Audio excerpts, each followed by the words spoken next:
Good evening, everyone, and welcome to the Fantasy Football Fix Game Week 35. Wow, 35 already live stream. My name is FPL Nacho, and I am going to be trying to navigate my way through this live stream to help you guys answer any questions that you have. Now, we are at the point in the season where every single decision counts. So it's more important than ever to make sure that those transfers that you are making are the absolute optimal moves that you can make for your team. So hopefully this is where Fantasy Football Fix can come in to help you guys out with the remaining few game weeks that we do have. So if you are new around here, please do drop the channel a subscribe, hit the like on the live stream obviously, and that notification bell so you don't miss a thing going forward. And as always, if you are new and you haven't checked it out, be sure to check out fantasyfootballfix.com. All the links are in the bio, in particular our free app. Amazing tool that I use every single week without fail.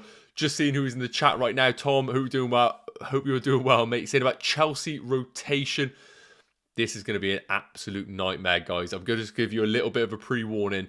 Chelsea assets going forward is a little bit of a nightmare, but hopefully we can have a look at the fixtures coming up, look at the FA Cup involvement, and have a little bit of an idea on which assets are going to play and those that aren't. Tor, hope you're doing well. Chelsea rotation is a good topic. I have both Mount and Havertz and want to switch one of them to Coutinho and Saka. I think that's going to be a really popular topic right now in the FPL community. Is a lot of managers went for the triple Chelsea, either double up and the single midfielder, or the likes of Mount and Havertz in midfield. However, now that top four looks all but secured for Chelsea, we know that they have a difficult away fixture against Everton, followed by a double game week, then an FA Cup final, and then, of course, game week 37 and 38. So I think there's going to be rotation in there for Chelsea assets. So that's definitely something we will cover, Mads. Tor, apologies. And importantly, you are looking at players like Coutinho, who has brilliant fixtures, and also, of course, a double game week in 36, where you'd expect Coutinho to feature in both of those games. Cheekster, thank you for the like. Hope you're doing well. Obviously a regular on the streams. Mads, hello and good evening. Werner out, Watkins in. I have Foden, but hope he starts. Well, I think in terms of a long-term perspective for minutes, I think Werner to Watkins is a solid move. We know Werner has started to show up in the Chelsea shirt of recent weeks, and definitely an asset that has caught the eyes of a lot of FPL managers. But output-wise, he's still not all there for me personally. And while Watkins is basically the same player in a Villa shirt, I do like their fixtures coming up. In particular, their expected minutes for Watkins looks a lot better than Werner's. So as always, because this isn't a deadline stream, we can have a little bit of format to this live stream. Importantly, I want to answer all your questions throughout the live stream, so we'll be dipping in and out as I always do. But I want to just quickly share the format for this live stream, and of course, if you have any hot topics that you want me to involve in the live stream, put them in the comments. I'll make sure that they are included. So I think it's so important right now with basically what we got, 4 game weeks remaining. Every transfer counts, and that's important that we know the fixture landscape going forward. So we're going to be quickly covering the fixtures going ahead, teams that I think we should be targeting and those that we should be avoiding, and underneath that we'll be putting in brackets of players and players to avoid. Then we'll be looking at chip strategy. So those managers that have all their chips available, those that have no chips available, I think it's be really important for us to have a little discussion about what direction we should take our transfers. Because I feel like if you're free hitting in game week 37 with no wildcard, that is going to look very different to those managers that are wildcarded and not free hitting in game week 37. And then, of course, we're going to be looking at a wildcard team reveal. I'm going to show you a few variations that I really do like. And then, of course, looking at the algorithm points and algorithm team throughout the live stream. So if that is what you like and something you're looking forward to, do drop a like on the video. So as I mentioned, guys, first and foremost, let's take a quick look at the fixtures that we have going ahead. And of course, all the tools and things that you're seeing on the screen right now are in Fantasy Football Fix. So the fixture analyzer we have here is a perfect example of that, something I use all the time. Now, as I mentioned, we have here the fixtures from game week 35 to the end of the season.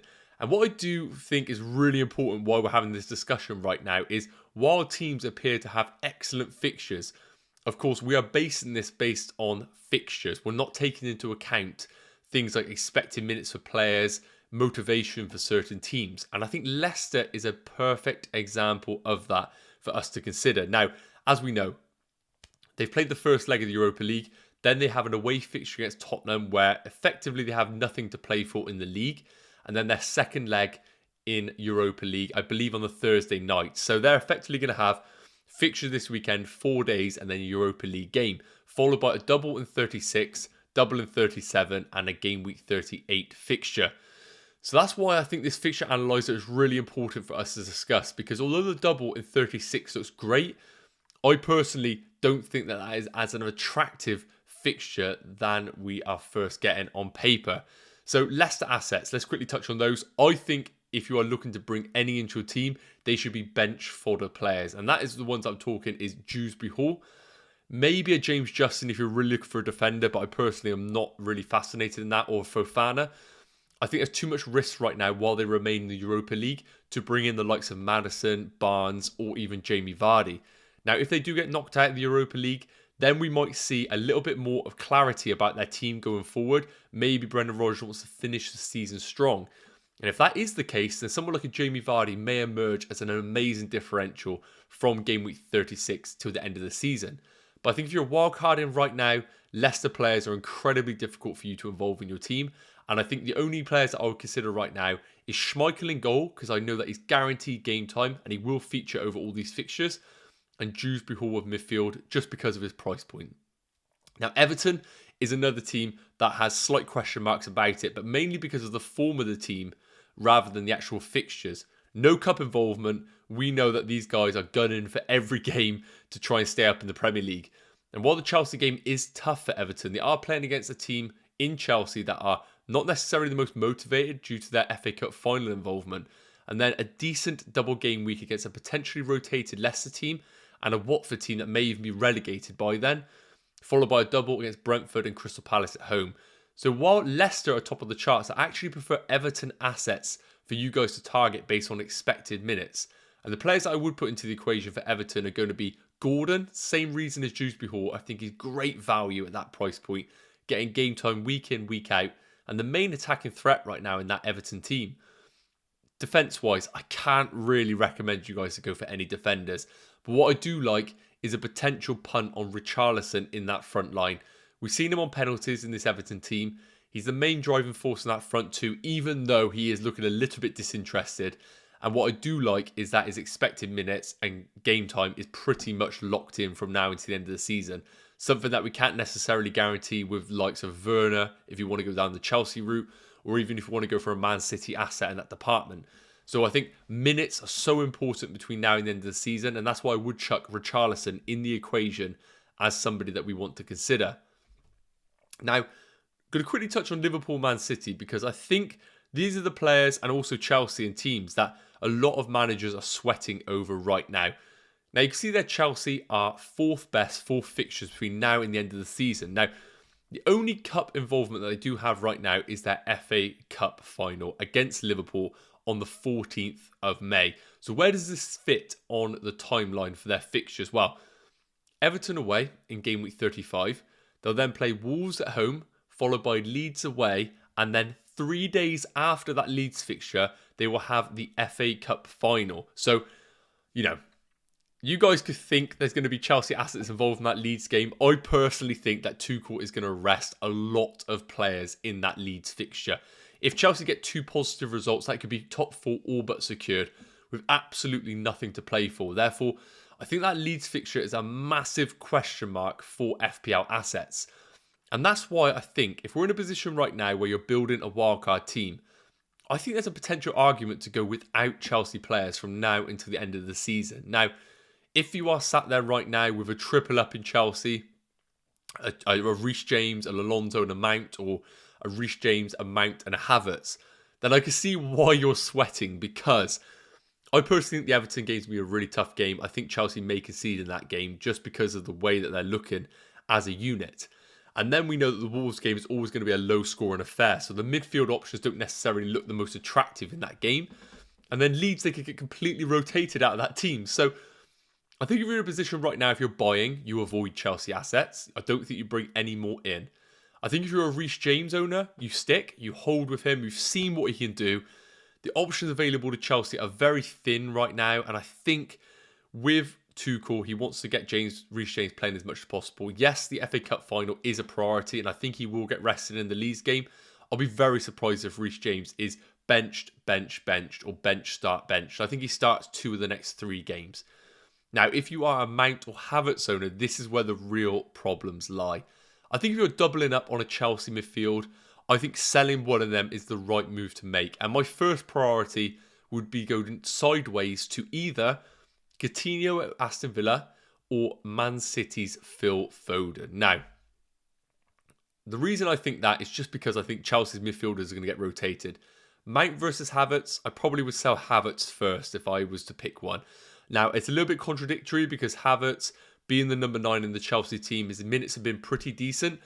I think that Mason Mount is more important in this Chelsea team right now from a creative perspective, and I expect him to play more minutes than Havertz. So, on that premise, I think if you're doubling up on Chelsea midfield, I think selling Havertz to Coutinho or Foden at Man City is probably the move that I would make. The reason Coutinho, that brilliant Norwich fixture followed by a double in 36. The reason for Phil Foden, well, a double in 36 in any Man City asset is an attractive move. So I want to see you guys in the comments. Let me know if you are doubling up right now in Chelsea assets. What are your thoughts going forward? Are you planning on selling either of those? It'd be really interesting to know. Tom, you're saying that you already have Coutinho, which is obviously a bit of a killer right now in terms of what your plans are. Now, I really do think that if you have Coutinho already and you have a Chelsea midfielder, then my thoughts would be either going to a Phil Foden. Now, I appreciate that Saka is a little bit of an injury risk, but we do think he is going to be involved.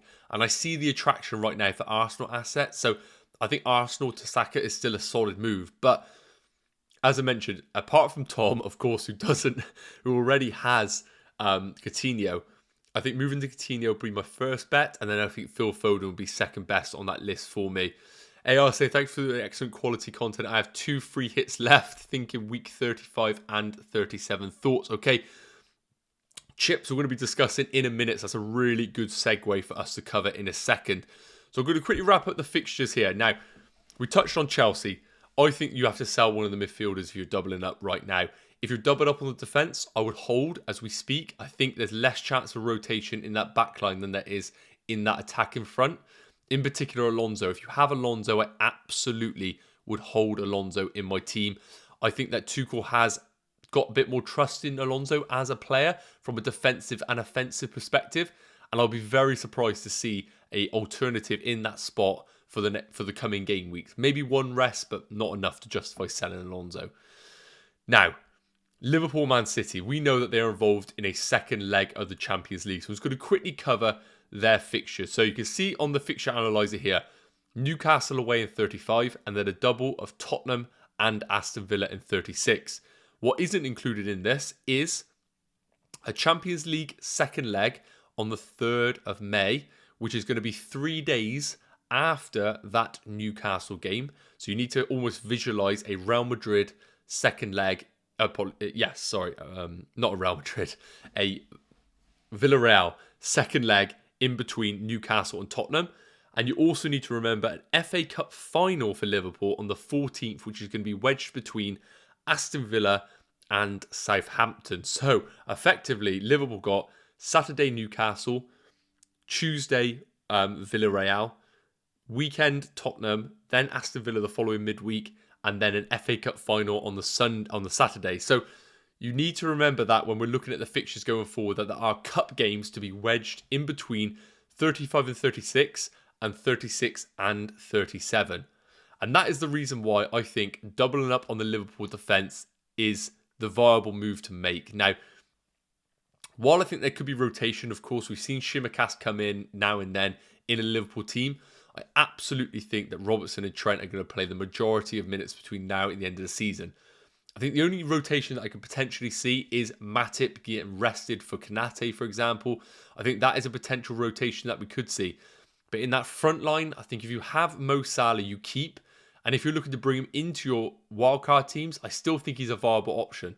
But we need to remember that the cup involvement is massive right now for Liverpool. They are juggling a potential quadruple. And with the frontline power that they do have in Jota, Mane, Diaz, Firmino and Salah, there's so much potential for rotation in that team that's why I'm ruling out Diaz or Jota as potential transfers in your team. But I cannot knock anybody bringing in Mo Salah into their fantasy football teams. Now, Man City are the other ones that, of course, have cup involvements. Now, theirs isn't as extreme as Liverpool's. They have basically the same as Liverpool. They have a game week 35 fixture against Leeds. Then 4 days later, they have a second leg against Real Madrid. And then effectively what you see on your screen is them until the end of the season. So they don't have that fixture wedged between game week 36 and 37. Now, who would I expect to play in these fixtures for Man City? Well, I think the same principle applies with their defenders. I think defensive options are the route to go right now in Man City. We've seen that the likes of Stones, Walker are all potential injury risks going into game week 35. So I think the double up of Cancelo and either Laporte or Diaz is the optimal move to make in your fantasy football transfers. Then the appeal goes for either Phil Foden or Kevin De Bruyne. Those are the two options that I would consider as differential moves in your team. Now, Phil Foden is a viable move because you can then move from a Chelsea midfielder this game week to Phil Foden. You likely have the same amount of money available to do that move. Otherwise, the Kevin De Bruyne move is going to be very difficult for you to make. And the only way I could foresee that being made is if you go against the grain and you go Mo Salah to Kevin De Bruyne. Now, we're going to touch on projected points in a little bit to see whether that is a justifiable move for you to make. But I think if you are chasing rank right now and you're in a position where you really need a big game player to be your differential, then I see no better than Kevin De Bruyne as that option. The fixtures look great. That Leeds away fixture looks fantastic. There's good rest time between the games. And Newcastle at home followed by Wolves away look like decent fixtures in a double up. Followed by West Ham and Villa to finish the season. I think Kevin De Bruyne could have a fantastic finish from now until the end of the season. But I do question the price point of him right now and how you're going to get there. Therefore, I think Phil Foden is an excellent transfer for you to make in your teams. Hasn't been the best asset of recent months, but I think he could definitely come into his own from now until the end of the season. I think he's a really good move for you to make in your teams. Okay, guys, we're just going to get out the fixtures a minute just to check out. Apologies, get the stream up just to see what you guys are saying in the chat. AR saying thanks for the excellent quality content. So you're covering about the 2 free hits. So I think it's a great time for us to discuss chip strategy. So what are my thoughts and what would I do if I had the chips available? Right, first and foremost, if I had a wildcard, bench boost and free hit available, I dread to say this, guys, but I'll be hitting that free wildcard right now. So if you haven't done it already, I'd question doing it now. Get that wildcard done. The main reason being is you can build your squad for a bench boost in 36, which is absolutely the move that I would make. And importantly, if I was looking to wildcard right now and bench boost in 36, then when I filter game week 36 here for you to view, then it does make the likes of Arsenal, Everton, Watford's, the Norwich's, the Man City's really interesting assets to go for. And I think you need to really prioritise bringing those sort of players into your team. Because if you have the free hit available, then 37 is an optimal time for you to use it. Because what you can do then is potentially look at bringing in players that have good game week 36 and 38 fixtures, but not the best game week 37 fixtures. So, for example, if you didn't want to own any Crystal Palace players, you could look to double up on those in a free hit team. Leicester, they could get knocked out of the Europa League by then, so you could look at doubling up on some Leicester players in your free hit 37. And importantly, you could go for some differentials at likes of Burnley, or even if you didn't really fancy the Aston Villa double in 36, you could free hit with a triple up of Aston Villa in 37. Now, with your situation in hand, you're talking about having 2 free hits available. I believe that's all you have available in terms of chips.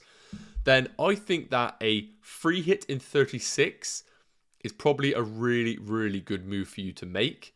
But then that means that you're going to have to use the second free hit in 38. Now, of course, you need to remember you can't use free hits back to back. So you're not in a position where you can play them obviously side by side. Now, you're saying about playing it in game week 35. Again, it's going to be all team dependent, but I really like the upside of you using your free hit in game week 36 with the double game weeks available to you. And then in game week 38, you can go in on the Liverpool fixtures, the Spurs fixture and the Man City fixture and go really big on those who we know are going to have a really strong finish to the season.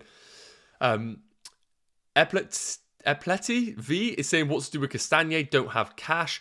I think you're in a position with Castagne. I believe that he was carrying an injury in that Europa League game. I think a sideways move to someone like Matty Cash is a brilliant option for you. You get the Norwich fixture, you get the double-double. So I think Matty Cash is a brilliant option. If you can't afford that, you could go to someone like Ashley Young. Of course, with the injury right now to Digne, Young looks like he is going to get game time at left back. So I do think that Cash is a really good option for you as well to own in those teams.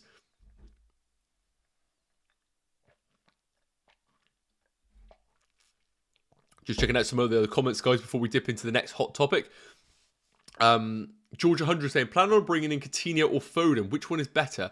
Also, keep or sell James. I'm leaning towards keeping, even though he'll almost definitely only play one game in game week 36. Okay, so think if I was in a position right now where I was prioritising either Coutinho or Phil Foden, I would likely be tempted by Coutinho as the move. Now, I absolutely think that Phil Foden is a phenomenal FPL option, but what you're getting with Coutinho is just league fixtures.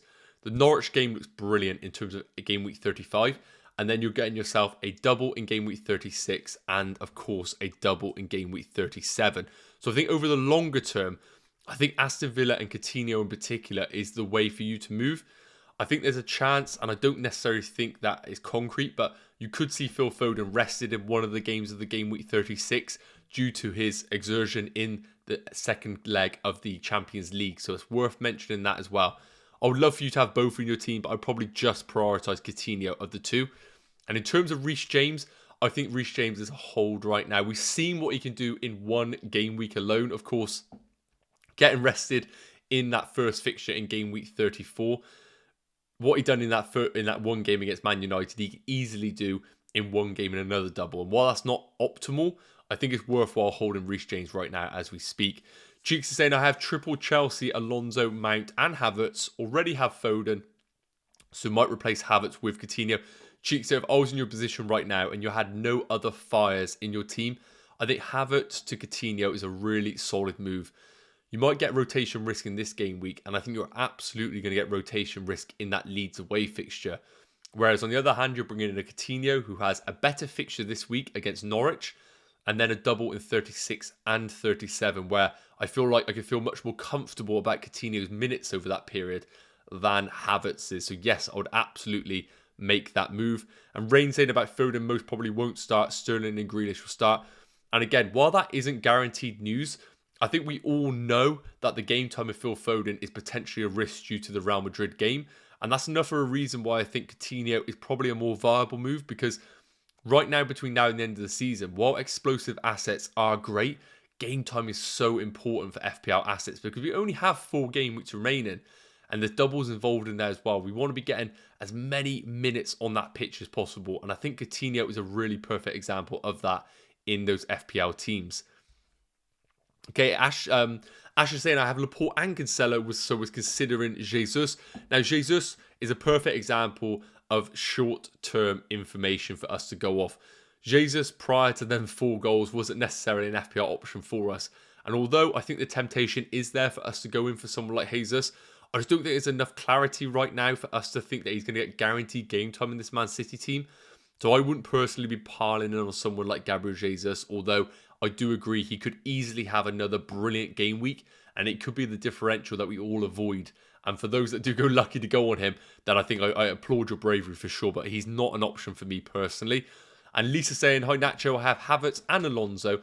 Planning on getting Foden in for Havertz for game week 36 and keeping Alonso. So yes, of the two, Havertz or Alonso, I would prioritise selling Havertz over Alonso. I just think the rotation is a lot stronger in the attacking department for Chelsea, whereas Alonso, I think, could easily play the majority of fixtures between now and the end of the season. And you're talking about bringing in Foden. I've discussed about the rotation risk you could have with him. However, he was benched, I believe, in that Watford home fixture. So he hasn't actually played a Leeds fixture for at least 1 game week. So I do think Phil Foden's minutes are going to be better than some other Man City options. So if you're not attracted by Coutinho, I really do like Phil Foden as well, of course. And your other question was about, will Matip not play both games in game week 36? Was going to bring him in. And I think, Lisa, I think of all the defensive players in Liverpool to get rotated, I think Matip is probably the only one that I would be worried about. However, we have seen Matip play a double game week in the past before, so it isn't like he isn't fit enough to play them both. I would just say to you that if there is a chance of a defender getting rotated, I think Matip probably is that guy. I think Matip is probably more of a game week 38 player that I would consider personally in that one game week shootout rather than game week 35. Then we're going to have the Champions League. Then we're going to have a double game week followed by an FA Cup final. I just think that might be a bit too many fixtures for Matip to play every single one. That's my personal opinion on that one, Lisa. Of course, you might have a slightly different opinion on that one. Right, guys. So I think we've covered the fixtures in some good detail here. Just to round it up in terms of teams that I would avoid and target in a wildcard right now. Actually, no, not in a wildcard. I'm going to look at free transfers. I think we have to prioritise Man City and Liverpool defenders right now. I really do think that if you can get yourself a structure of double Liverpool defence, double Man City defence, and it doesn't destroy your team, I think that's probably the optimal team between now and the end of the season. I think that we can flirt with Man City offensive, absolutely, but you know that comes with a slight risk. In terms of other options, I think if you're free hitting in game week 37, that I think you could, if you want to, avoid Aston Villa players. I like the game week 35 fixture against Norwich 100%. Game week 36 double, I'm not so big on. Burnley away is going to be a tricky place to go. And then, of course, Liverpool at home is an incredibly tough fixture. But the double in 37 looks brilliant. And that's why I think if you're free hitting in game week 37, that's where you can get your optimal Aston Villa players. And then you're not stuck with triple Aston Villa on game week 38 against Man City. So it's just worth having that in mind. Those game week 38 fixtures, do you want to roll into game week 38 with triple Aston Villa? I'm not sure that's going to be the most attractive for others. I would avoid Chelsea from a buyer's market perspective. And I think I would avoid buying Crystal Palace as well. I think they're the ones that come perfectly into the equation of free hitters in game week 37. Spurs, I think I wouldn't necessarily be buying, but I would be holding absolutely if you are in a position. And I think they are a perfect example, again, of free hitters in game week 37. You could look to potentially bring one in if you don't own one, or you could look to get rid of one of your triple up or double up and then have them remaining for the Norwich away fixture in game week 38. So I think that definitely plays for it as well. Then the likes of Wolves, I would absolutely bin off. Would I bring in Pukki? Yes, I think Pukki is a nice budget midfielder and is a brilliant bench boost option for those that are bench boosting in game week 36. I'd avoid Leeds, absolutely. And if you're a Rafinha owner and you have no other fires in your team, I think a sideways move to Coutinho is a brilliant move. Brighton, West Ham, Southampton, Newcastle, Man United. It speaks for itself. An absolute avoid there. So that's a quick wrap up of the fixtures, guys. I say quick, it was bloody long, but I apologise. I think we've covered it in good detail. Please do drop a like on the live stream if you haven't already. We've got a bit of a tradition going where you guys don't want to be the ones that ruin this streak. 50 likes on every live stream. I think we cracked on with these live streams around November, December time. You guys have done it every single game week. Don't be the guys who miss out this week. Please don't. So try and keep the train going, guys. I would massively appreciate it as always. So going to cover a few more questions. Then we're going to be looking at a first wildcard draft, having a little discussion about how it looks going forward. So, Cheekster, I transferred in Foden for game week 34 on my wildcard and he didn't even feature. Cheekster, I massively empathise with you there. I can imagine that was an absolute killer. But remember, wildcard squads are built for the long term. And I think that will pay you dividends in the long term with Phil Foden. So sit tight on that one. Ashton saying Matip or Cash. I would go for Matty Cash of the two. I think his attacking potential is a lot more than Matip's. I think his game time is much more secure because he doesn't have a Champions League and FA Cup final to juggle. And he, of course, has a double in 36 and 37. And that's definitely something that cannot be overlooked at all. George 100 saying, I'm free hitting in game week 37, so it doesn't matter as much. I think I'll do Coutinho in this week, then Foden for Mount in 37. Sound good, going to hold games too. Yes, I don't mind that move. I think with the Foden move, importantly, you're getting your double in game week 36, which looks a lot better than Coutinho's in game week 36. But what I would argue is that Coutinho's game time in game week 36 is probably a lot more secure than Phil Foden's. Hayden saying Kane or Salah captain. Now, this is a really interesting debate and something that we will come on to when we look at projected points. What I would say is Kane has a brilliant history against Leicester, in particular Brendan Rodgers' Leicester. I believe he has 7 attacking returns in the last 5 league matches. What I do like as well, Leicester with their second leg of the Europa League to prioritise, they are going to be heavily rotated, I predict, against Spurs. And Spurs, on the other hand, have so much to play for with the top 4, massively motivated off the back of 2 really disappointing results. Harry Kane on set pieces, guaranteed game time. Kane, for me, would be the captain of the 2. I think Salah's upside is massive. However, if that game is wrapped up against Newcastle, I would not rule out a potential 60-minute substitution for him. So that's the reason why I think Harry Kane is the one to go for on your captaincy. And Santosa saying sell Kane or hold on. I think for this particular game week, I would hold Harry Kane. Of course, if you have another strategy on your team, which selling him provides money to upgrade in other areas, then I think that's an okay move. But I think holding Kane will pay dividends this game week. And Ice Cold Jones, what a name. Is it time to sell Son and Kane for Man City players like De Bruyne, Foden and Jesus, or strengthen Liverpool centre-back or another Liverpool midfielder? So in terms of Son and Kane, I think, yes, it's really difficult right now. They haven't, not just Son and Kane, Spurs as a whole have not had a shot on target in the last 2 games, which is obviously a horrendous stat to read. But if I was in a position right now in this game week, I would hold Son and Kane for this one particular game week. Now, they both have a double in game week 36 alongside Man City players. But what I would say is Spurs' game time is going to be a lot more secure than any Man City player that you were looking to bring in. So I think potentially what I would consider is maybe holding Son and Kane this game week. And then if you really want to go a bit different, maybe looking to do a sideways move from Son to Kevin De Bruyne in game week 36. Could be a really viable move for you to make. So I think that's probably the route that I would go for on that one. And Alex Aiken said, Bernardo Silva to save money more now than any other City player. Now, yes, I agree that the minutes could be secure for Silva, but I just think the upside in the FPL ceiling for him really isn't there right now. So I think Bernardo Silva is probably one that I would avoid as an FPL option. I would much prefer going to someone like Phil Foden. If you want to punt someone like Gabriel Jesus, I don't mind it. Bernardo Silva, I feel like you will be frustrated owning him between now and the end of the season, personally. And Maynock saying, Havertz to Coutinho or Doherty to Sessegnon since Reguilon is injured. Moving Doherty out would help my already weak bench. Yeah, so this is really a perfect example of squad and how it is positioned right now. If you were to ask me what move I would prefer on an upside chasing move, I think Havertz to Coutinho is absolutely the move that I would make, because I think Coutinho, you're gaining yourself Norwich at home this week, followed by a double-double. I think that's absolutely the move I would like to make. However, you have mentioned about your bench being incredibly weak, and I think if your squad is in a position where it has plenty of rotation risks, so off the top of my head, maybe you have Broha in your starting lineup, maybe you have a midfielder that's getting rotated as well, then bringing in someone like Sessegnon may strengthen your squad as a whole. But I think you need to do a little bit of research about the duration of Reguilon's minutes injury, because you could set yourself in a position where you bring in Sessegnon, but then if Reguilon is ruled back in the following game week, then you've effectively brought in another rotation risk into your squad and you're back to square one. I think right now between the end of the season, I almost like the upside chase of Havertz to Coutinho, unless your squad is heavily rotational risk. Then I appreciate you might want to upgrade other parts of your squad to really improve it. So, going to come back to the questions in a minute, guys. What I'm going to do is I'm going to quickly show an example of a wildcard team that I would consider.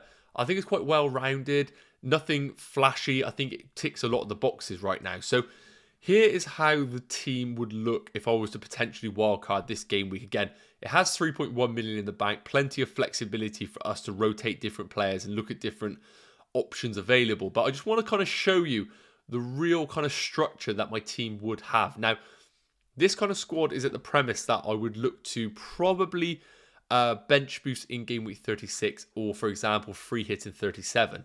Now, if you're in a position where you're free hitting in game week 37, I think a triple up in Man City is almost essential because of their double that's been announced in game week 36. I think if the double fell in 37, we could see potential wildcards that have literally no Man City players, because the free hit in game week 37 would basically bring in all those Man City assets for you. But I absolutely love the double up of Liverpool defence and Man City defence. Their underlying stats have been fantastic defensively, and importantly, in particular, the Liverpool players, their attacking underlying stats have been absolutely excellent as well. I believe Liverpool have kept 6 clean sheets in their last 7 games or something ridiculous like that. They're on an absolute roll. And in terms of Man City, the fixtures are brilliant from a defensive perspective. And the Laporte-Cancelo double up is probably the one that I would vie and going for. Now, I think Diaz is also into the equation as well. I probably think Diaz probably plays more minutes than Laporte from now into the end of the season, but I would not be surprised as a partnership, Diaz and Laporte play every single league game between now and the end of the season. Now, in terms of the other players in defence, White makes up the rest of it. Now, this is mainly because of their double in game week 36. I think he's an okay one in terms of minutes expected. I think it could tick over nicely for you in your teams. Now, in terms of the midfield, I think there's a few that just kind of have to be involved. I think Salah is a brilliant option. I mentioned Kevin De Bruyne being an alternative to Mo Salah, but I personally am a manager that I cannot go without Mo Salah if I am wildcarding. And Saka comes in, of course, a slight question mark about fitness, but has been training. I expect him to play, and I think he's a brilliant long-term option to hold, obviously having that double in game week 36 as well. And Coutinho is in this wildcard team. Now, as I mentioned, I think there's definitely an argument if you are wildcarding right now to have no Aston Villa assets, or maybe even one, and then look to free hit them in game week 37, because their double in 36, I personally don't think is that attractive. But I like Coutinho for that home fixture against Norwich in particular, and emerges as a maybe differential captain option as well for those chasing in those mini leagues. And Phil Foden's coming in as the other mid-price midfielder. Now, what this team probably looks very different to than wildcarders that done last week is, of course, no Chelsea assets. Now, you can see I haven't brought Reece James in, I haven't got Mason Mount, I haven't got Alonso. And while I think there's definitely an argument for those to be included in the team, I think in particular the attacking assets, there's better options available between now and the end of the season. I think Phil Foden's better, I think Coutinho's better, I think Saka's a lot better. They have doubles, they have guaranteed game time. I much prefer that route to take. And why I haven't included Chelsea double defence or any defensive options is mainly because of the minutes risk. That FA Cup final could really screw with the minutes for their defenders. And while I would hold them if you have them already, I think bringing them in, I wouldn't do right now in a wildcard. Now, the front line, in midfield also, Gordon, I think he's a brilliant option because of his double-double. And I like both doubles for Everton. And he looks like the main attacking force in that Everton team. And then the front line, Watkins, Nketiah and Pukki. I think Pukki's a brilliant option if you're bench boosting in game week 36. Leicester and West Ham looks great for a double, and I like his away fixture against Villa if you are looking to go down that route. Watkins, again, same premise as Coutinho, and Nketiah is the slight curveball. Easily could get taken out this Arsenal team for Lacazette, but with the strength and depth of this team, you only really need him for the next 2 fixtures, and then you could easily bench him if you wanted to between then and the end of the season with the strength and depth that your squad has. And I think the punt on Nketiah is worthwhile. We have to remember West Ham have no available centre-backs for this Arsenal game, I believe. I can't even see Zuma getting minutes because he's so important to them in that Europa League second leg, and he's only just come back from injury. I'll be astonished if Zuma plays, and if he does play, how real up for it are they going to be? I just don't know. So I like Nketiah as a bit of a differential move in those teams. Now, it's worth mentioning, this wildcard team could look very, very different depending on the chip strategy that you have available. For example, if you're in a position right now where wildcard was the only chip that you had left available and you didn't have a free hit in game week 37, then I think you might have to prioritise maybe bringing in more doublers that have doubles later down the line. So I believe maybe a Richarlison probably has to come into this team because they're double-double in 36 and 37. I think defence can absolutely stay how it is. I think they cover any double-ups that they have. I think also a player that could come into the conversation potentially for us is going to be players in the... apologies, got an absolute brain fart here. In the Villa and Everton, as I covered, but Leicester. Can we go for a punt in the Leicester team? I personally don't think it's worthwhile. I think there's too much rotation risk, but I think that if you are doing free transfers later down the line, if Leicester fall out of the Europa League, their players come back onto the menu. And with their double in 36 and 37, I think that's a great opportunity to go a little bit differential if you want to get Maddison into your teams. But that's going to be all dependent on if they do get knocked out of that Europa League semi-final. So let me know in the chat, guys, what your thoughts are on that wildcard team. How many of these players do you have? And of course, please do drop a like on the stream. It is much appreciated. Right. Let's cover a few more questions. So Justin saying, hey, Nacho, could you discuss the best players to get from Crystal Palace? I'm free hitting the 36, so I'm not concerned by their lack of double in 36. Okay, so Justin, in terms of players that I would consider from Crystal Palace, I think defensively, I think I would target somebody like Anderson or Guy. I think they're probably the two routes that I would go for from a defensive perspective. I think they're very, very affordable players that are going to play week in, week out. And I think if I was bringing in a Crystal Palace asset, Wilfried Zaha would absolutely be top of the list. Now, looking at the fixtures for Crystal Palace going forward, in particular game week 37, because of course that is when they have their double game week, I think Zaha is a brilliant differential for those free hitting. I like Watford at home as well in game week 36 for Zaha owners as well. Now, there's a bit of discussion about Mateta. I think Mateta is an option that managers can definitely consider going forward for their teams. But what I would say is we have seen this in the past where strikers like Edouard look like absolute locked on for those Crystal Palace forward lines and ended up getting rotated with Mateta, and we didn't see Edouard again for about a month or two. So that's my only question mark I would say about Mateta, as we've seen it done in the past. Could we see it happen again with a Crystal Palace forward? I think I prefer Pukki. I prefer the likes of Nketiah, the likes of Watkins and Richarlison in their respective teams. So it's worth mentioning that in regards to Crystal Palace assets. But those are the three I'll prioritise. I think Guy or Anderson, Zaha, and then if you really want to go Mateta is an option for you there. Frankie saying, sell Son and Doherty for Foden and Robertson this week. Do I like that move? I like the Doherty to Robertson move, and I appreciate you can't do that without selling Son. I think it really depends on your squad depth. I think if you can hold Son for this game week, I think it will pay dividends. However, if your squad's a little bit stretched, you need guaranteed game time. I say guarantee with obviously this kind of action with Foden, but I like it long term if you are really thin on your team. So yes, I do like that move, but I just do not like selling Son this game week, so I know he can do very well. El Nico, if we had a chance, would you sell Mount and Weghorst for Coutinho and Watkins? I like the Mount to Coutinho move, and I believe you probably could do that as a free transfer. Weghorst to Watkins isn't necessarily something that I would absolutely rush to in the short term. Weghorst, in terms of forwards, has been actually okay in the last few game weeks.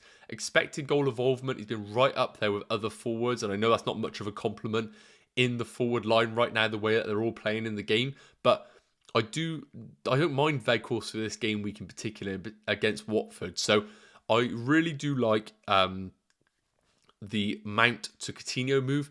I don't think you need to rush the Weghorst to Watkins move. Lisa, thanks, Nacho. Yeah, other option was to bring in cash, but I'm free hitting in 37. Looks like I need to think about who else to bring in for bench boost 36. Yes, so I think that's covered that one. I hope that helped, Lisa.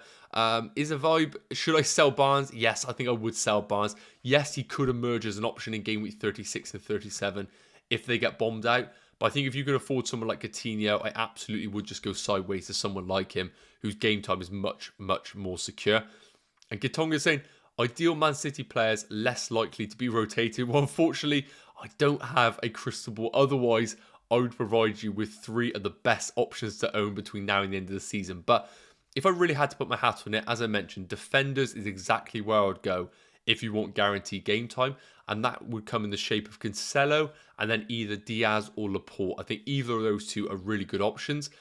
And I think I would go for Phil Foden. Now, if money isn't an object, then I think Kevin De Bruyne makes up that trio as the best options to own between now and the end of the season from a rotation risk. But I think if money is an issue, I think Foden is a good option for you to consider for sure. Lisa, thanks for liking as well. And again, guys, if you can get us to 50 likes, massively do appreciate it. We're on 31 right now. So if you've just joined the live stream, you will not know this, but we do try and hit 50 likes every single live stream. And you guys have hit us that every single time. So if you can get us to that, we would massively appreciate it as always. So going to quickly put up the Fantasy Football Fix algorithm predicted points between now and the end of the season for us to take a look at options to consider going forward. Now, I'm going to do it from game week 35 to 38 because I think this is really relevant for us managers that are looking to do free transfers for a player that's effectively going to stay in your team. I really don't like the strategy of bringing in a player for 1 or 2 game weeks and jumping back off. Free transfers are so important right now. In particular, if you're someone that has a free hit, you basically only have three free transfers remaining between now and the end of the season. 35, 36, let's say you free hit in 37 and you have 1 left. So you don't have the luxury to jump on and off. Now, of course, you can take points hits, but again, that really puts an emphasis on the player that you are bringing in to really deliver the goods. Now, you can see here, for those that were questioning Mo Salah, he is still by far and away the best FPL option to own between now and the end of the season. And in particular, that game week 36 looked excellent for those that still have a triple captain available. He still looks like the go-to player to, if you haven't used that chip already. Now, the one that I absolutely love, but I cannot recommend any manager bringing in right now, is Leicester's Jamie Vardy. Now, we saw him return in, of course, the Premier League and the Europa League. If they were to get bombed out of that Europa League after game week 35, I think Jamie Vardy becomes basically the player to own, I think, if you are willing to take a risk on his minutes. Now, of course, there is a potential risk of rotation for Vardy, but I think that he's going to be raring to go. He hasn't played basically all season. I think he is a phenomenal differential, but again, we cross that bridge when we get there off the back of that Leicester second leg.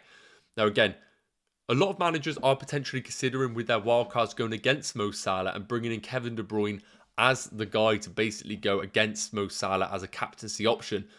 And while Mo Salah is ahead of Kevin De Bruyne on the projected points, basically about 5 points between now and the end of the season, you can see here that Kevin De Bruyne is still predicted to score really well week in, week out.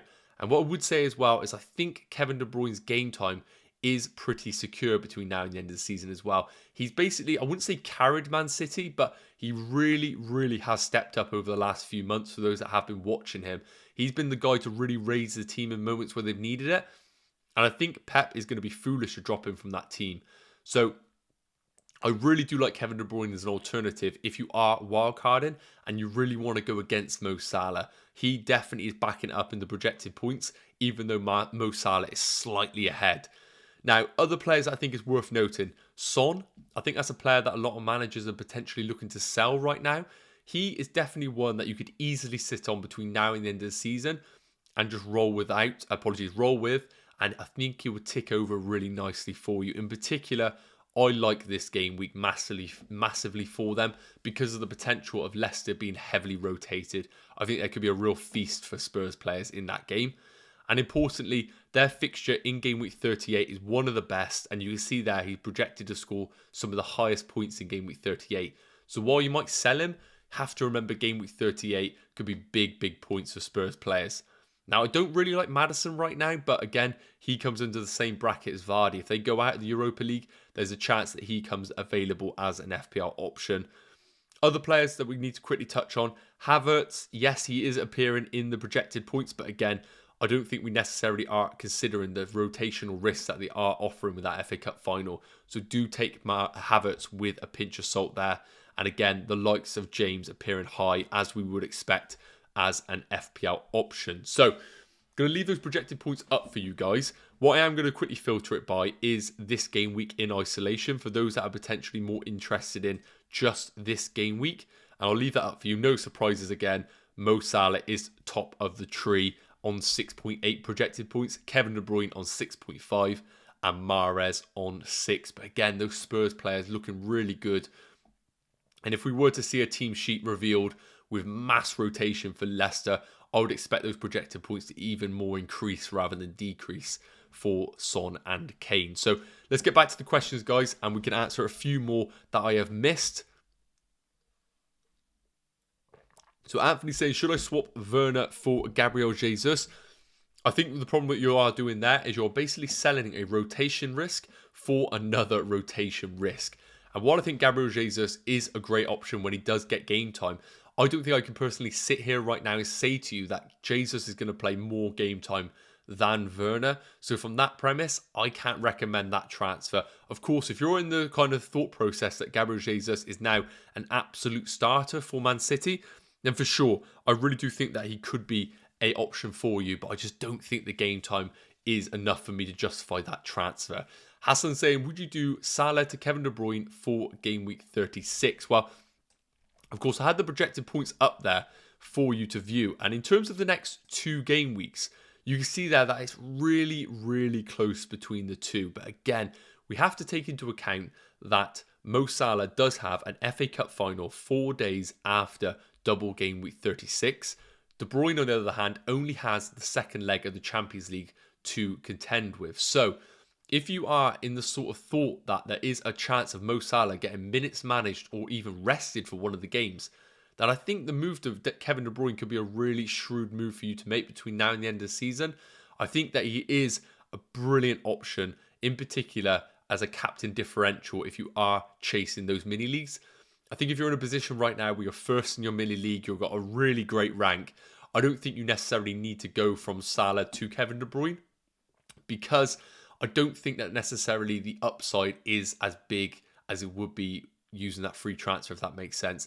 I think Salah to Kevin De Bruyne is a great upside chasing move, but I think you could use your other very, very, very few free transfers to upgrade other players in your team and capitalize on bigger gains. So for example, the Mount to Coutinho move I really do like. I think there's big upside in that move. I think the Salah to Kevin De Bruyne move, while there could be big upside, I think you could use your free transfer more wisely in other places. So I hope that makes sense there. And again, I'll leave the projected points up here for the next 2. That could help players in terms of their thought process if they are free hitting in game week 37. So a few more questions, guys. Liam saying, is Coutinho captain too much of a punt? Well, I think Coutinho captain with this Norwich game in the back of our minds isn't a bad move at all. Now, the one thing that is worrying me right now is the projected points for Coutinho in game week 35. You can see that Coutinho is projected to score 4.7 points against Norwich. Now, what I will say is the form of Coutinho and Aston Villa as a whole has not been very good. And what I would say to a lot of people who are bringing in Aston Villa assets is very much a case of bringing in players based on the fixtures rather than the recent form, underlying stats and general eye test. But because it is Norwich at home, unfortunately for Norwich fans, this is the sort of time that managers look to bring in players where they expect a team to almost change their run of fortunes. So while the projected points aren't high for Coutinho in comparison to the likes of even Trent Alexander-Arnold, I think there is a really good opportunity to go a little bit differential and almost make the assumption that Aston Villa are going to start to really kick on between now and the end of the season. And there's no better game really than this Norwich game at home. So although our projected points don't necessarily have Coutinho really high on the list, I don't mind him coming into the fixtures that they do have coming up. But do just remember that we are bringing in Aston Villa players based on almost the assumption they're going to go good rather than the recent form that they have displayed. So hopefully that makes a little bit of sense, Liam, on that one. Hudson saying, what do you think about Kulusevski option for this game week? Again, I think we're in a position right now where, because I'm expecting Leicester rotation, I think the Spurs assets become even more interesting. Now, I think Kulusevski, a sideways move to somebody else, is an okay move. I wouldn't necessarily rush that move for this game week. I think if you're looking more long-term and maybe a Kulusevski to a Coutinho shows that it has a bit more potential for you, then yeah, I like that move. But for this game week in isolation, I don't think Kulusevski is a must-sell. And again, free transfers are so important right now because there's so few available. I think that you probably don't need to make that move this game week. And is I'm saying Son out for KDB for -4? No, I would not make that move personally, as I touched on in regards to Son with his potential against this Leicester team that could be heavily rotated. So what I want to quickly show you guys is a few potential differential forwards that you could look to go to between now and the end of the season. We're going to only just briefly touch on this, guys, because again, we've been going for nearly an hour and it's absolutely flown by and we still have a lot of questions to cover. But I want to leave this up on the screens for maybe people who aren't interested in investing in premium options. I probably would have these 4 forwards as the ones that I would consider. Now, I am going to put Nketiah in on the equation as well, but my one worry about Nketiah when we consider these comparisons. It's just the lack of minutes that he has had. Only 416 minutes. Really is difficult for me to come to any conclusions about him. If I was to filter this by average per game, he's naturally going to come out pretty clear about against all the other forwards. But I really struggle to come to any conclusion on such a small sample size when we're looking at someone like Watkins, who's played 2,400 minutes, and is much more easier for us to come to some sort of conclusion about them as an FPL option. But I'm going to leave this up on the screen for you guys. I think Richarlison and Watkins, because of their double-double, are the obvious moves for you to make. And I really do prefer Pukki over Mateta and Nketiah, just because of his guaranteed minutes, and his projected points still look decent at 18.7 over the next 5 game weeks. So FPL points-wise, again, Pukki's coming out really well on the points. Goals in Pukki's favour as well. And even the likes of big chances created and bonus points from a fantasy football perspective. So Pukki looks really good in regards to a budget forward. And I actually don't mind you bringing him in if you're looking to go sideways from Chris Wood to a Pukki, if you don't have the funds available to invest in a Watkins or a Richarlison. So I think there's still great value in Pukki. For Nketiah, again, I think it's all about whether we think he's going to stay in this Arsenal team. If he does, I think he's a brilliant option. And I think his projected points will be a lot more than 7.1 in the next 5 game weeks. So it's worth mentioning that as well. But I'll leave that on screen for you guys. I think they're worth considerations if you're on a wildcard. In particular, Richarlison and Watkins, just because of their double-double that they do have.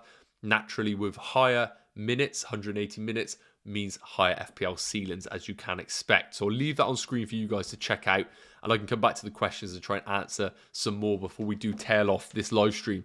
And again, guys, we're on 43 likes. If you can get us to 50 likes, we would massively appreciate it. We usually do hit that, and again, massively appreciate it if you can get us there. Okay then, Ludwig has said, Jota or Saka? We'll go Jota if he was nailed, but not sure. Jota bigger differential as well, and differentials are so fun compared to players with over 100% effective ownership. Yeah, so Ludwig, this is exactly the sort of situation where FPL is played by different managers. I think one manager would view that as Jota, massive rotation risk, absolutely not on the cards. Saka, the obvious pick. Whereas another manager would look at it and say, Saka's the boring pick, everybody owns him. Jota, nobody owns him, brilliant upside. So it really depends on the mindset that you have. Me being a bit of a boring manager, I think Saka is the obvious move, because while we have 4 game weeks remaining, I want a player that I know, if he is fit, is going to play every single game. Now, could Jota play 2 games, Saka play 4, and Jota outscore Saka?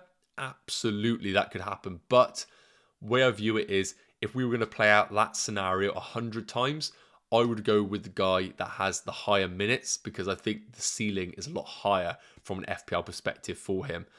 Colm saying, if I had Son, I would hold this week, definitely wouldn't take a hit. Yes, I absolutely agree. Daniel saying, will Foden start? Unfortunately, I don't know on that one. However, was rested in that home fixture against Watford in their last league game. So I think there's definitely a good chance for Phil Foden to play this game week.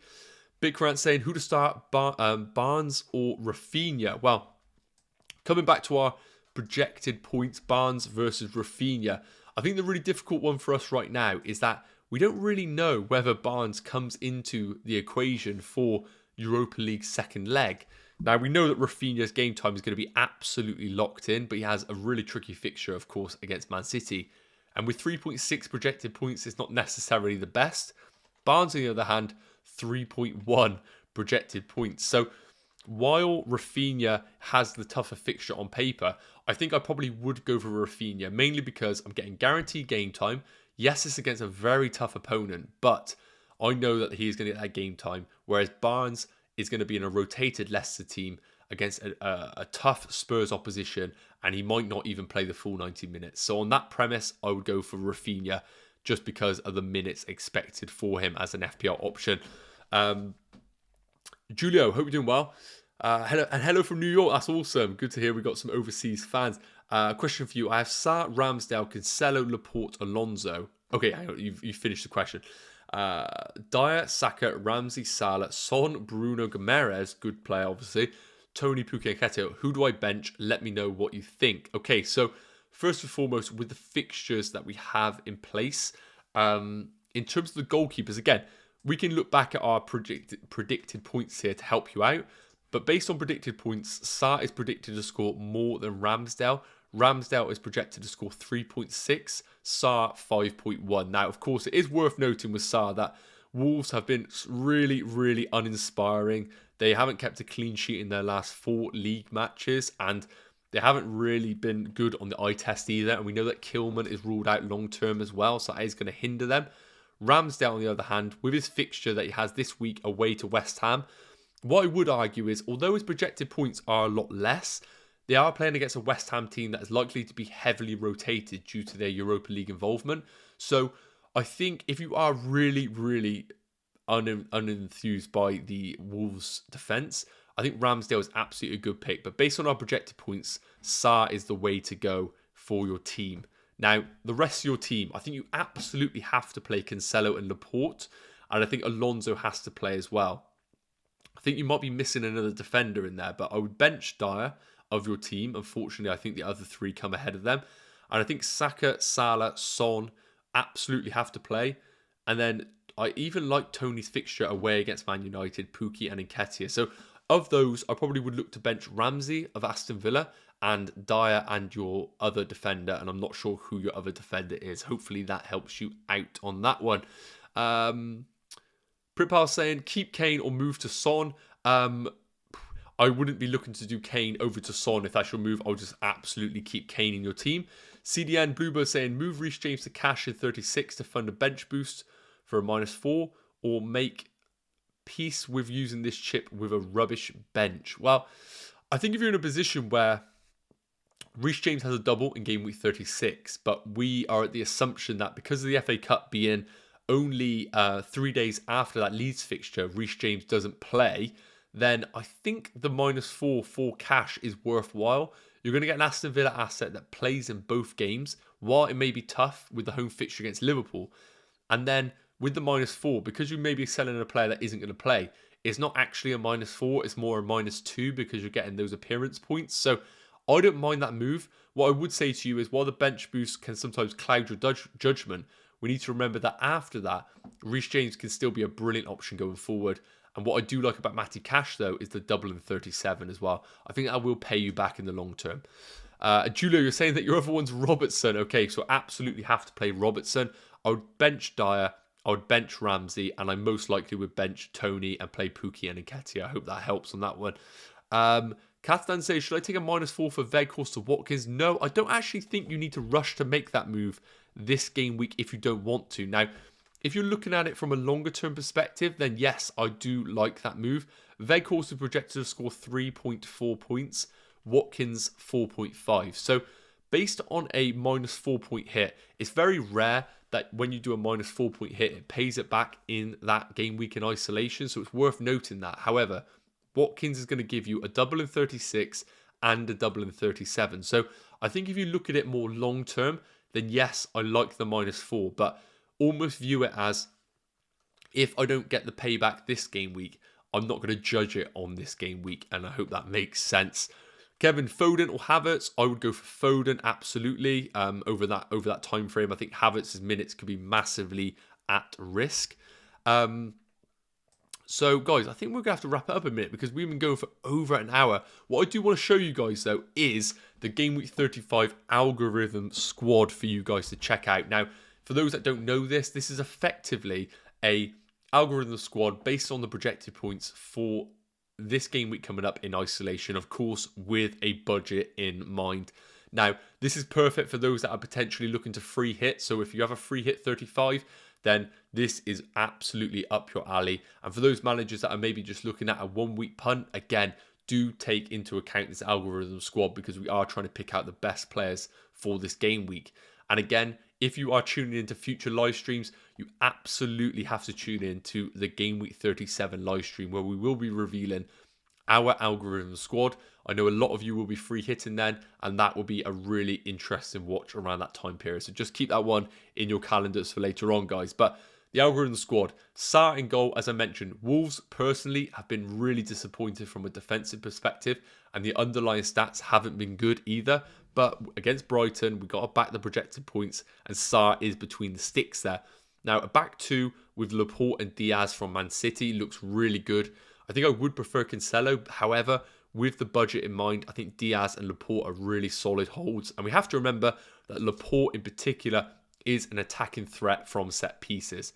Mings and Cash make up the double up. Obviously against Norwich, from an attacking perspective, Norwich aren't the most free-flowing. So I think there could be big rewards for those that are going in on Aston Villa defensively. And Alonso makes up the back line.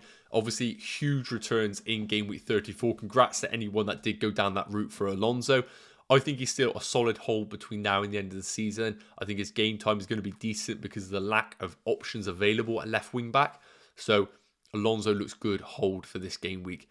Now the midfield, absolutely no surprises in the players that I'm about to mention.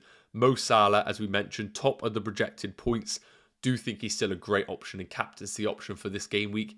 Kevin De Bruyne, I think his minutes are great against Leeds. Coutinho, a really great differential captain. And Son, against a heavily rotated Leicester team, he could really be the one to go off this game week. And leading the line is going to be Timo Pukki. Now again, with budget in consideration, I think he's probably the go-to guy, in particular this game week and going forward as well. So I'll leave that up for you guys to check out, the algorithm squad for game week 15. Great idea for you guys if you're looking for a free hit or a 1 week punt. And I can see, guys, we're at 49 likes. Are you trying to tease me? Get us to 50 likes if you can before the end of this live stream, because we will be wrapping it up in the next 5 minutes, and that would be massively appreciated if you can get us to 50 likes for the channel. So we're wrapping up with some of the questions answered here, guys. So let us fly through some of these. TechXE0 has said, worth doing Telles plus Wood to Robertson plus 4.5 fodder for a -4. Don't really fancy Man United to keep a clean sheet against an in-form Brentford.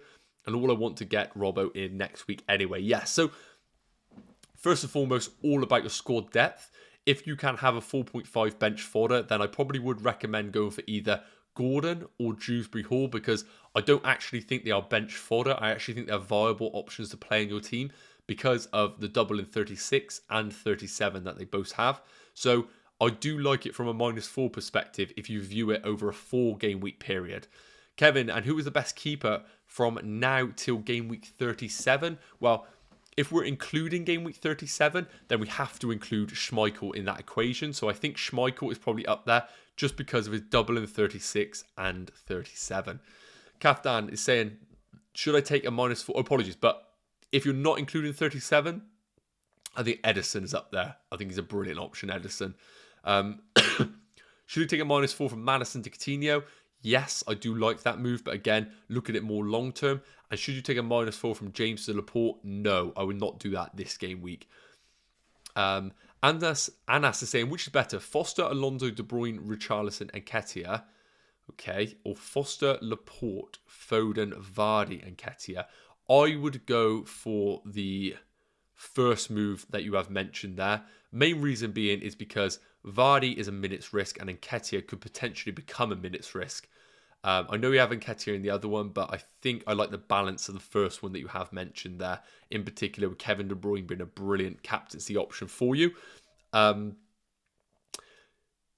Simon, captain Salah or Kane? Salah being a possible minutes risk against an informed defence and Kane possibly playing deeper.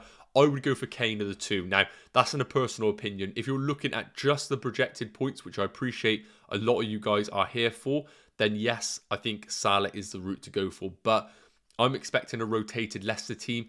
Kane has a brilliant record against Leicester, so I think Kane would be the one that I would go for. Josh says, should I sell Kyle Walker to cash? Yes, I would make that move. I think that will pay dividends over the long term. Frankie, who is better option for the rest of the season? Havertz, Jota, or Luis Diaz? I think all three of those are massive rotation risks. And I would actually maybe cast your eye a little bit in the other direction. I think Foden or even Coutinho would be the two that I would throw in the mix as better options between now and the end of the season. Sashin saying, Salah or Son captain, should I protect rank at top 1k or versus mini league rival who doesn't have Son? So Sashin, this is a really tricky one. And what I will say to you is, you got yourself into the top 1k. So clearly you know what you're doing and you go with your gut, I like to think. So first and foremost, what's your gut saying? What are you thinking? Because clearly you're a good manager. You're in the top 1k. go with what is tried and tested for you over the course of the season. I don't think you necessarily have to play massively defensive because I think both are really good options.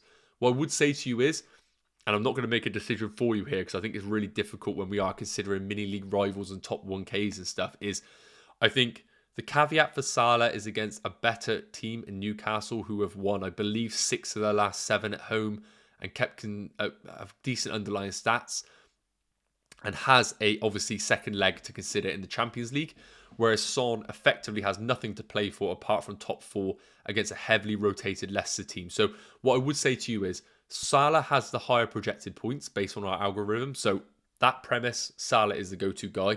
But I think based on situational on the day, I think Son has the highest ceiling because there is going to be potential for variables to change, like Leicester's back line being rotated, and of course the added motivation of the top 4. Salah, of course, has the league to fight for, but I believe that there's a chance that if they are 2-0 up, Salah could easily come off at 60 with the attacking firepower that they do have on their bench. We got a question here. Hi, how would you decide who to bench between Anderson and Ramsey? Well, when situations like this, I do like to put in the projected points that help us every single week, which is a really great part of it. Anderson is projected to score 3.4 points. I believe you're looking at the defender. And the other one that we were considering was Ramsey. Ramsey is projected to score 3.5 points. That doesn't help. So on that sort of argument, I would probably go for Ramsey because of the attacking potential that he does offer in the team. So guys, I think we are going to wrap it up there. We've been going for over an hour. So if you are new on the channel and you want to check back the live stream, please do head back to the start. We covered hot topics like fixture landscape, teams to target and players to target, and importantly, those to avoid. Looked at the chip strategy that I would recommend for you to make. And I've revealed its wildcard team alongside a potential free hit team. And of course, we've deep dived into some differential players that I would consider. So a massive thank you for tuning into this live stream. Of course, we still have about 15 hours until the deadline, so plenty of time for you to process the information. Hopefully this live stream has helped you, and if it has helped you, I know we're coming to the end of the season, but we would massively appreciate you subscribing to the channel. We're still dropping daily content for you, and of course, if you can like the stream, it would be massively appreciated as well. So we have got probably about 3 live streams left between now and the end of the season. So I would love to see you guys tune in to next week's live stream. They are going to be very, very important live streams because we have double game week 36, free hit 37, and end of the season 38. So you don't want to be missing out on that. So maybe hit the notification bell so you don't miss those upcoming live streams. So thank you very much for tuning in, guys. Hope you have a great game week 35. Hopefully you get green arrows. You may come back and I'll be in the top 1K. Let's fingers crossed for that. And have a great weekend, guys. Take care. Cheers.